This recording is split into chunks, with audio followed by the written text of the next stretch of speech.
Hello, boys and girls. Hello, ladies and gentlemen. Little late on this one, but As it always. is the task overview for week 3, and we're going to get started with our solo lessons. This week we decided to include 2 solo exercises, which will give your bodies a little bit of an opportunity to crack the rust off that core twisting movement.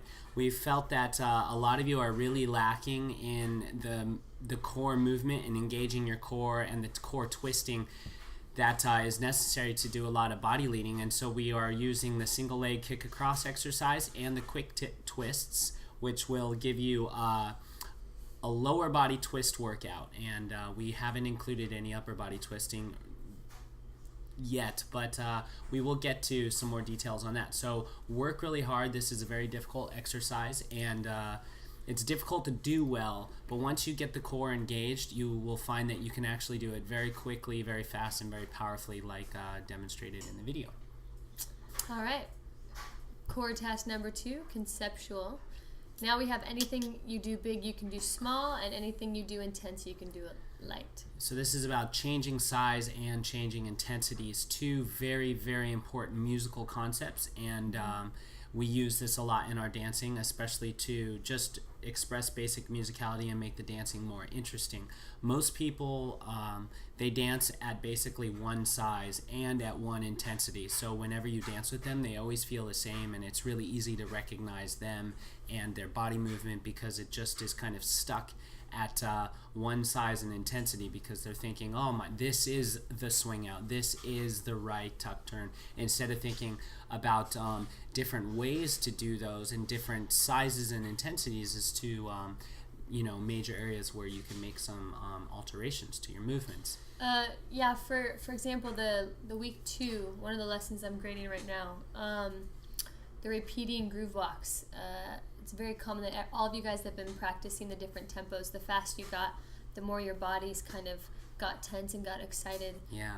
So it's just learning that you can separate speed from intensity from size. You can separate all of those. So you could have really, really fast dancing that's very, very light in intensity, and then you might end up doing a Balboa basic if that's the way you went about it, or you can end up with really slow dancing that can have huge amounts of intensity, and you can end up capturing something that looks like slow motion fast dancing. So these are you have a natural progression as you go faster. Sometimes things would want to get more tense if you maintain the size, but most people, because they're so concerned about maintaining the shape and the size of their variations, they don't make changes to maintain rhythm while changing intensities and stuff. So just some stuff to open it up, and we have some stuff for you to play with while doing that. And actually those instructions are not on the sheet yet, but if you have some time left in the week, we will add some instructions on what you could do to kind of to play with that. All right, next up we have our partnered lessons. Moving on with our fundamentals, we included the counterclockwise rotation for the 6 and 8 count basic, and this is kind of building on the side by side, and you can now flow into adding some rotation. And this actually, we were speaking about core twisting. Getting the counterclockwise rotation requires an upper body twist from the guys and a lower body from the ladies. And this will give you a lot of power for send outs and for this counterclockwise rotation. And then the next thing we added was the circle and the oval. And these, a lot of people talk about the Lindy circle. We have a rotation, and we could do it circularly, or we could do it with a more stretchy oval shape. We do mostly ovally. Well, yeah, and I guess it just depends on your partner. Like, we like to do the oval because it feels really nice, and we can do it together. And sometimes when I'm dancing with a follower, it's just impossible to do an oval, and she might be dancing with a leader that never does one. So it's good to have those 2 points. That's your black and the white, and of course you can mix them together and apply anything you do once. You could do twice, big you could do small, intensity changes, etc. And the oval is like a good example of an intensity change to a dynamic. You have a clockwise rotation, and you change the intensity, and you need to make it more like an oval in order to do so. Okay, so have fun with those variations. Work in some of the fundamental concepts we're working on. Next, we have our blog. Progress report. Same old, same old. Those are looking really, really nice. And our bonus task lessons, we're getting to the half circle the other way. This is really good for learning how to stretch while compressing into your bodies. And this type of movement is good for sugar pushes, and also the in and out movement when we are doing the closed position V basics, but getting really comfortable with a compression stretch just as much as a tension stretch, if those words make kind of any sense to you. And then we added just like a basic Charleston, continually working on the anchor stretch movement, the momentum anchor stretch, but doing it facing each other, because now you're learning how to compress into each other's chests. We thought we'd throw that one in there as well, so you can exercise the movement with a little bit different feel. All right, move of the week. Move of the week. Well, I'm going to upload that today, I promise. Good and stuff. Max and Sarah and myself and Tatiana, we filmed a bunch of just variations. We didn't really break them down. We just counted it out and stuff for you to like try out and practice the concept. There's no instruction. This is just for you guys to watch and do. Try to figure it out. So we're going to upload the move of the week, and that's the one we want you to try. It's not necessarily required because it's under bonus tasks, but if you have time for it. All right, inspiration bonus, same thing. Some people are really taking this on board, and I think this is one of the most challenging tasks if you make it challenging. Some freaks tried to do jitters the other day. We see people like breaking down little clips. I mean, this is really cool stuff, and this is an opportunity for you to progress where you want to progress in the style that you want to do. And I think that if you have time, it's really important that you try to do an inspiration bonus every week if possible. Also, don't hesitate to like redo what you did last week as well and work on further improving your inspiration from the week before. That's also another thing you might not be thinking about. Cultural bonus of the week. What we're doing here is we're going to start talking about fashion and hair. Yes, well, the whole package and what it means to have good fashion sense and how that comes into play with the dance, because a lot of people just focus so much on the dance that they miss the bigger picture of the culture and what it's all about, and what kind of visual aspects make up, the idea of swing and the sensation of swing, the class of swing. The Nicholas brothers were doing the splits in t-shirts and jeans. I don't think they would have been a class act. So this is something to think about. And we're doing a new format with this. Instead of doing a blog entry, we want you to do to create like a full post, but it's going to be in a discussion forum format. So this will allow you to reply to other people, see other people's opinions, watch everyone's pictures all in one big thread. You can vote popular ones up and rate different people's posts, and it will, I think, be a little bit more interactive. The password to that clip is in the document, so not to that clip, to that forum post, it's in the document. So make sure you pull that password out of there if you're going to start posting in there.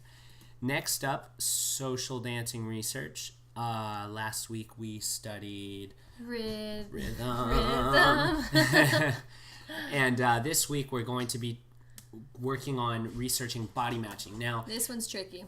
Yeah, this is tricky because Sarah and I, when we dance together, we use body matching because body matching makes everything so much easier. It rules out a lot of like really funny things, funny situations that are hard to understand without a bunch of exceptions. When you body match, it's just really easy to know what is going on and where it's going wrong. And there's different levels of body matching. We're kind of introducing body matching to you. So right now it's more of the bigger picture of, just be the same body. But as we get along, I think you'll start to learn that body matching kind of gets deeper and deeper and deeper and more detailed. Yeah, and to make your body matching pure, you got to learn to connect your body to itself first, so that the information coming off your toe is the same as the information coming off your finger, and that type of body matching is like really, really advanced. But we're getting to the idea of like we're really trying to work with our partners, at least while we're practicing. So the concept here is we want you leads. We have some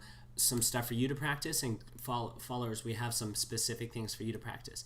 And what we want to do here is we want you to understand that body matching is not the way. This is a tool, and you need screwdrivers and power drills. And body matching is like a power drill. It's a very, very powerful concept, but it's not so useful necessarily for hammering in your everyday nail, which is the social dancing. And we want you to understand this because a lot of people take one class of ours where we are talking about body matching, and one class is like 1/1,000,000th of the whole thing, of the whole dancing picture that we try to cover over our careers of teaching, and they think that oh, I got a body match, and they go out there and they realize that body matching is really... It doesn't always feel so good. Yeah. Well, feel so good is different than feeling together. Is different than producing the expected result. Now, for me, body matching feels really good, but it doesn't necessarily let me dance to the music because I'm stuck to my partner. And it doesn't necessarily let me do the kind of variations I want to do because I'm matched to my partner. And if I'm matched to my partner, I'm limited by my partner. But at the same time, like if I only consider the sensations between my partner and I, it's matched and it feels really nice. But it might be in conflict with the other things. So we want you to kind of discover this and go out there knowing that body matching might be something that's really helpful in certain situations and might be something that's really harmful in certain situations, and we want to kind of talk about that. And once we understand this in a little bit more depth, we'll be able to get into what we call adjusting. And we have 3 major connection concepts, which is body matching, adjusting, and isolating. And Sarah and I use body matching together, and we also sometimes use adjusting together to produce certain specific styles and effects. And we use all tools while social dancing so that we can give our partner, as the more experienced dancer, the best possible experience while making it feel as good as possible for ourselves. So good luck with that research and keep working hard. Well, I know there was some comments last week about people getting frustrated, and all of this frustration, makes you maybe makes you want to give up sometimes, or maybe makes you, just the frustration can be very hard to deal with. And you want to understand that this is not you getting worse at dancing. This is you becoming more aware, and as you become more aware, like all the walls start crumbling down. But once they crumble down, you'll have the opportunity to rebuild them, and you'll be much stronger and much better and much more experienced by the time you get the walls back up. And also try to find the happiness, if you can, at whatever level you're at, and just accept it. Because, I mean, just from my experience, the learning process, even now, I still get really, really frustrated if I feel like I'm not living up to my fullest potential. So I understand everyone goes through that, and that can be so frustrating, but just try to find a way to be very content and happy with where you at, because enjoy the level you're at. Because just here's a little story. So often what happens is you see something that's really, really refined and took 10 to 12 years of experience to get to, and you want to have it in a week. And the fact is, the body doesn't develop that way that quickly, and it takes time. So you have to learn how to dance to your maximum potential at your unrefined state. And as you train more, you will get the results, but the good kind of results that come with experience, instead of the rushed kind of faked results. If you force your progress too quickly, then you'll end up missing a lot of the important points in between. So just try to have fun with it. And Swing90x is already super serious and intense, and there's so much work to do. So it just helps that much more if you take it lightly and try to push along. Excellent. All right. Have a nice day. Bye, guys.